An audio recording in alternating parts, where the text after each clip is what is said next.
قبلت اعتذار امام ليه اللي شتم كابتن حسن حمدي وشتم كابتن محمود الخطيب وشتم كابتن احمد شوبير وشتم جمهور النادي الاهلي وشتم الاهلي وكان بيغني ضد الاهلي؟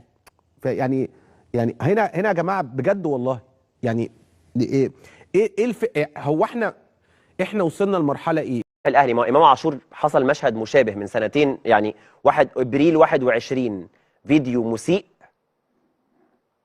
بعد كده اكتوبر 23 انضم رسميا الى الاهلي بعدما اعتذر داخليا، ما طلعش اعتذر رسميا، ما طلعش كتب بيان.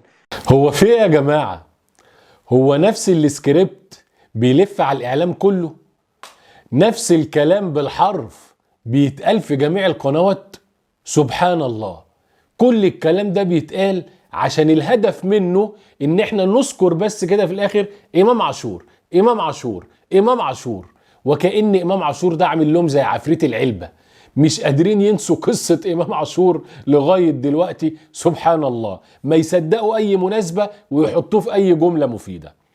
طيب هيجي واحد يقول لك يا عم طب بعيد عن قصة امام عاشور ما ترد على الناس، هو ليه الاهلي لغاية دلوقتي مش راضي يقبل اعتذار مروان حمدي؟ هقول لك يا سيدي الاهلي ما قبلش اعتذاره ليه. هنسترجع بس مع بعض كده في الخلفية قصة الشيبي وحسين الشحات. رقم واحد، ان لغاية هذه اللحظة بقالنا شهور من ساعة مروان حمدي ما شتم جمهور الاهلي، اتحاد الكورة ما عاقبهوش لغاية دلوقتي، واللاعب بيلعب بصورة طبيعية مع بيراميدز. يعني عايز الاهلي يقبل اعتذار اللاعب وهو يا راجل ما توقفش حتى ماتش واحد او تمت عليه عقوبة حتى 300 جنيه؟ يعني ده كلام يقبله العقل؟ ده الاعلام كله ساعة حسين الشحات والشيبي قال لك ان السبب في الازمة العقوبة الهزلية اللي عملها اتحاد الكورة انه وقف حسين الشحات ماتشين.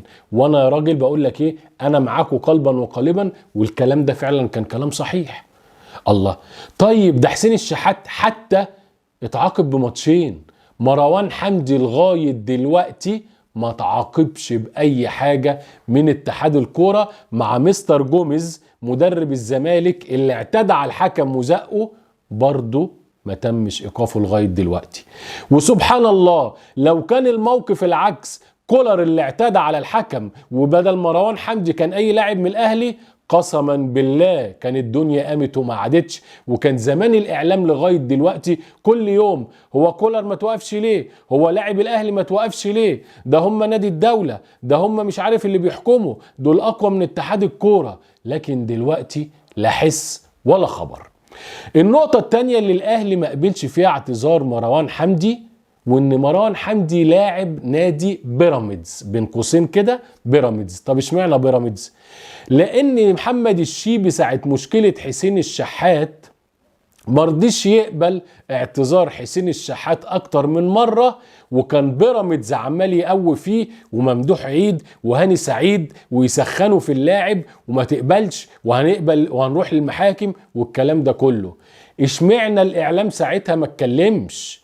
ده حسين الشحات اعتذر له اكتر من مرة، بعد الماتش على طول راح له الأوضة وبس على دماغه واعتذر له، بعد كده نزل على السوشيال ميديا واعتذر له، بعد كده في كل القنوات يعتذر له، كل نص ساعة يعتذر له، ناقص الشيبي يفتح الحنفية يلاقي الشحات بيعتذر له. ورغم كده الناحية التانية لا، ما تقبلش يا شيبي، احنا هنروح المحاكم، احنا في ظهرك، مش عارف ايه. اشمعنى الاعلام ساعتها ما كانش بيتكلم؟ ده ساعتها لو نفتكر، راجل يا شيبي ما تسيبش حقك، ده ضربه وسبله الدين عايزه يسامحه. الله، هو انتوا ملتكوا ايه؟ هو انتوا الامور بتدور على هواكوا؟ اشمعنى ساعة الشيبي ما اتكلمتوش عن التسامح وان الشيبي مفروض تقبل؟ الشحات غلط وعمل وسوى بس خلاص الراجل اعتذر لك، اقبل يا شيبي.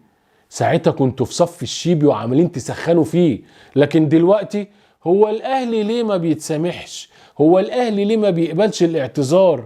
مش انت مفروض النادي الكبير اللي تقبل وقبلت اعتذار ما مش عارف امام عاشور علشان تحط امام عاشور في اي جملة مفيدة؟ امام عاشور ده الكابوس اللي انت مش قادر تنساه حتى هذه اللحظة. امام عاشور اللي انت راهنت على فشله لما راح الاهلي، واصل لا ما جابش مستوى مش عارف ايه. امام عاشور جاب للاهلي من الزمالك بطولة كاس مصر واحرز هدف تسبب في الفوز بالبطولة. امام عاشور اللي احرز احد اهداف الاهلي الثلاثه في اتحاد جده في كأس العالم للأندية اللي عمره ما شافها ولا لعبها مع الزمالك. امام عاشور اللي جاب هدف عالمي في العين الاماراتي في كأس الانتر كونتيننتال اللي عمره لا شافه ولا سمع عنه في الزمالك. علشان كده الراجل ده كابوسكو سبته القضية الأساسية ورحتوا بقى على امام عاشور، ازاي تسامحوا ده وازاي ما تسامحوش ده. حبينا في الفيديو ده يا جماعة نوضح لكم ازاي الامور بتدار في الاعلام، نفس الكلام بيتقال. واذكر امام عاشور كل سوشيال ميديا الزمالك موقف امام عاشور عشان تعرفوا في الاخر ان هو سكريبت واحد وبيتوزع على الجميع. في النهاية بحب اشكر حضراتكم، كان معكم عمرو مصطفى نسر الجزيرة، والسلام عليكم ورحمة الله وبركاته.